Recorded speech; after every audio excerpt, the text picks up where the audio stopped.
As we discussed in the previous step, sitting for long periods of time places your hip flexors in a shortened position, causing stiff and tight muscles that stress your low back when you stand up or lie down. Here are a couple of ways to keep your hips loose. First, try working at a stand-up desk. Take one knee or sit on a stability ball for short periods of time. Second, schedule meetings where you walk and talk rather than sitting at a table. In addition to sitting less, we're going to demonstrate some exercises that are designed to improve your range of motion in your hips and reduce the strain on your low back. Okay, we're going to get started here with some self-massage work to our hip region. As you can see, we've got Reggie here starting to work on the left hip. We're going to gently lean over to one side, keeping your balance with that arm out to the side. And we're just going to be rolling back and forth on that hip, finding those tender points or trigger points in the hip region, and we can spend a little extra time on those. Now from here, to get a little bit more of an aggressive release, we can take this foot and just put it right over the top of that knee, and continuing to lean to that side, we can add an extra release work here. What we want to do is we want to spend about 30 to 60 seconds on each side and just focus on those areas that are a little bit more tender than others. So it's important to start with soft tissue before we work to stretching or activation, because we want to release these muscles a little bit to make sure we're getting the most out of our stretching and are really ready to then go and activate our muscles.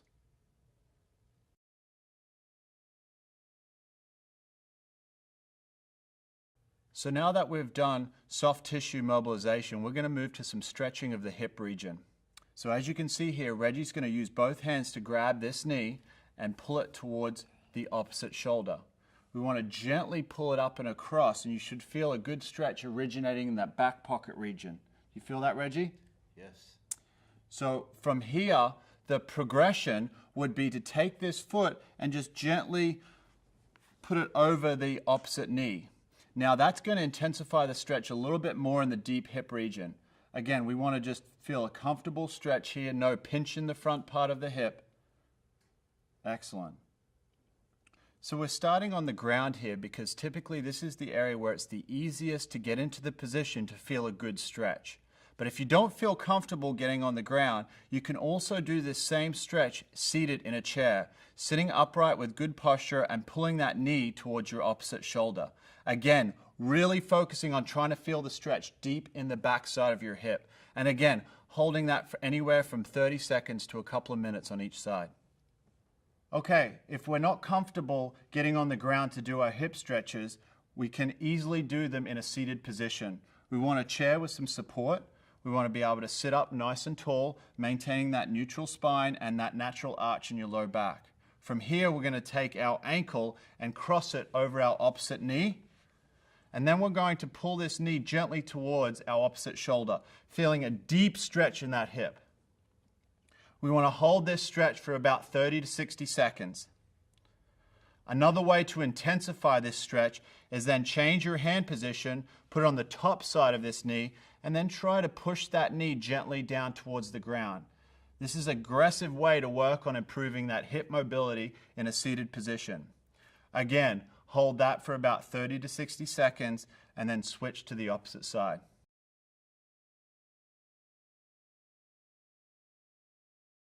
Okay, now that we've stretched out the back part of our hips, we're going to move to the front of our hips and stretch out those tight hip flexors. As you can see, Reggie's lying on his side, and this is going to be the quad hip flexor stretch.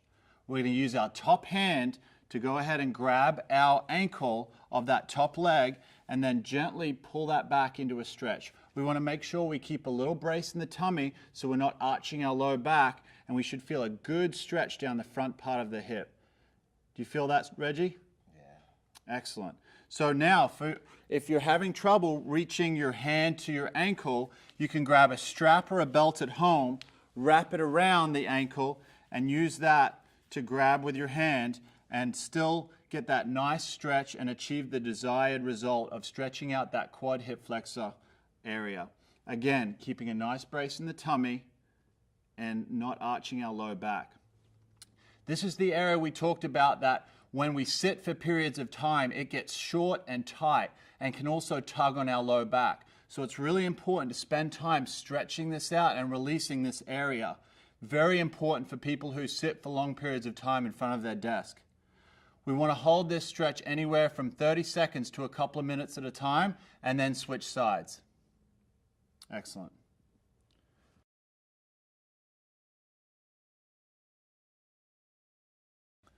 Okay, now we're going to move to what we call a hip internal rotation stretch on your back. As you can see, Reggie's on his back with his knees bent up. What I want you to be aware of here is this is a little bit more of an aggressive stretch to the hip area. So if any time you start to feel pain in your low back or mid back region or your hip, I want you to discontinue this exercise. Now from here, what we're going to do is we're going to allow our knees to gently fall both out to the side.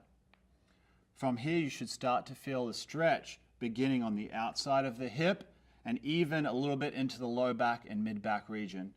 When you're on your back and you're letting your knees fall out to the side, I want you to focus on keeping your shoulders pressed against the ground. You can also press your elbows in, which will activate your core a little bit and make the stretch feel a little bit more comfortable. Now from here, what we can do to intensify the stretch on that hip a little bit more is take the bottom foot, fold it over your top knee, and allow that stretch to intensify. Did that feel like it intensified a little bit for you, Reggie? Yes, it did. So we want to hold this for about 15 to 30 seconds, and we switch from side to side. This is a really important stretch because working on our hip internal rotation is one of the ranges of motion that we typically lose first. And if we lose it in our hips, that will add stress to our low back. So we really want to focus on maintaining as much hip internal rotation as we can. Great job.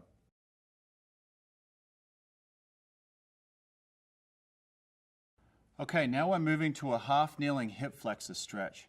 As you can see, in this kneeling position, this is going to challenge our balance and stability a little more as opposed to when we were on our side stretching out our quad hip flexor.